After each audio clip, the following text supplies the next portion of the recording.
Hey guys, it's Lightning Flash here, and today I would like to give an update on the American Chestnut Saplings. Before we start this video, I just want to make sure you guys hit that notification bell so that way you can see when I post another video. Okay guys, let's get into the update on the saplings. Okay guys, we're going to start with the first tree. This was the first one to come up about what, probably a month ago? Yeah, it's been over a month now. Got these big full leaves. Base, there was 2 leaves down here. I decided to cut them. I don't know if that was a mistake or not, but the trees didn't seem to harm the trees. These leaves just got bigger, so I guess it gave them more energy. Right here at the top, I am not sure what to do about this. It's forking off, and I feel like in the future that the forking off is going to be a problem because if like lightning or anything hit it, it would just split the tree in half. I don't know how big these are going to get. These are supposed to be somewhat blight tolerant. Like resistant trees don't really exist, but tolerant trees do. These are somewhat blight tolerant, so I don't know if it'll even get to the point where that would matter, but I don't know. I could just cut one of them off and just let it grow straight. Should fix itself from being forked and then go up. But just let me know in the comment section below what I should do, if I should cut it or not cut it. I'm not going to mess with these leaves, obviously, and I don't care if it like branches out at all, because I want these trees so I can get pollen off them, so I can get nuts off them. So without further ado, let's get into the next tree. Okay guys, here's the second tree. This one has the leaves do look a little bit different. These are 100% American chestnut. This one is not looking as good. This one's been in a bucket for a long time, but this one has not. It was in a smaller pot. Yes, I checked the roots. I did not have holes in the bottom of the pot, so the it started to get too wet, so it started to wilt. One leaf back here I had to cut off because it was wilted. It seems to be coming back nicely. I got it in a big deep pot now. Well, a trash can I got from Goodwill because I couldn't get a pot cheap. So it's in here now. It seems to be doing great. Its leaves look a little dumb, like you see that right there. Nothing really too different about it. It just seems to be doing good. My bet is that one right there is going to live longer than all these. Seems like it's doing pretty good. Once again, these are American chestnuts, 100% American chestnuts. I got them from Steve Hartman. I will leave his link below.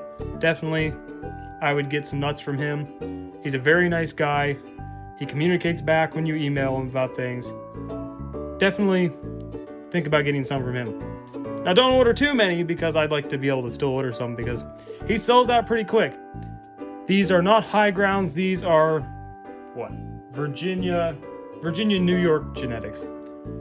That's what he told me. So they're similar to what we have here and similar to the giant American chestnut tree that we found. And hopefully one day we can breed these with that and maybe get a tree that's like extremely blight tolerant. Okay guys, this is my second favorite tree. You saw the first one's my favorite. This one, I like the growth pattern of it. See this cute little leaf right here? This one still has these leaves, which I cut off that first one. This one's starting to, at the bottom of this leaf, starting to get brown. So maybe it was good to cut it off. I'm not gonna mess with the leaves on this one. See, we got nice little leaves starting. These leaves are upright, so that means it's going good. Those other ones, well, the reason they're not like upright is because they're just huge. Nice pointed leaves. The growth pattern on these is great. Unlike these, Chinese chestnut would be growing up like 10 from the base, and it would just be dumb. But these, straight, upright growth pattern, doing pretty good. See, just this leaf's kind of funny because it's not even on the sides. So that's this tree. Let's get to the last one, which is not the best looking one, but it's still a part of these 4 trees. Okay guys, without further ado, here is the last tree. The last tree is not as impressive. It's still in a small pot, I know. The taproot is not the whole way to the bottom though, so it's not a problem yet. It needs to go in another pot. This one got waterlogged and all the limbs were like wilting. I put it in this. I took it out of the pot, put way more dirt in it so it would be more upright, and it got dried out. This is like 4 different trees. I probably should cut 2 of these out, but A bush is okay with me because, well, you get a lot of nuts if this stays like and doesn't get tall. Because if all these get really tall, I'm not gonna be able to get any nuts off them or pollen or anything. So I may leave this the way it is. Maybe cut this one smaller limb out. Probably cut this one smaller out to give the tree more growth. These are looking pretty good. Okay guys, that's it for the update. Real quick, I just wanted to ask you guys a question. Anyone that knows anything about trees and American chestnuts, we have one American chestnut sapling that I remembered was there in the summer. It was about like this big, or I don't know, maybe a little bit taller than that. It was not very big. It was only like a year old last year, so it'd be 2 years old this year. It's not gonna grow where it is, and it's on the base of that one tree that's dying, but the other tree's growing up sprouts. So, I mean, it doesn't make sense to leave it there, but at the same time, I don't want to kill it. But I really would like to get an offspring, and that's the only offspring I know of that I could move.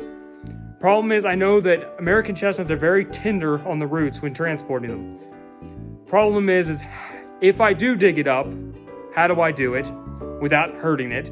And should I do it? I would really like to breed that with these trees I have upstairs. Problem is, I gotta be able to get that out of the ground without killing it. So I would have to do it this fall. Now, I just need to know what you guys think, if I should do it or not do it. I'll probably show it to you guys, but it was not very big of a tree, but it's the only one. And since I did not get any nuts, and all the nuts I got had full of weevils, and I didn't know that you have to boil the nuts at 120 degrees for 20 minutes. That's what I was told by a chestnut expert, and it does not kill the nuts, it just kills the weevils. I know that now. I didn't know that back then, and I trusted Google, and I stuck the nuts in the freezer thinking it would kill the weevils. And yeah, it killed the weevils, but it killed the nuts too. That was a stupid mistake. Maybe they wouldn't have done anything anyway because they were full of weevils, but it was a stupid mistake. We all make mistakes, and hopefully I don't do something that dumb again. So, should I dig it up or should I not dig it up? You decide, help me decide in the comments below. I would love to dig it up because that would make sure that I have one offspring of those trees. Thank you guys for watching. Don't forget to drop a like on this video, hit that subscribe button if you're not subscribed already, and make sure to hit that notification bell. And as always, watch that playlist wherever it may be. Keep it electrified. I love you guys. I'll see y'all later.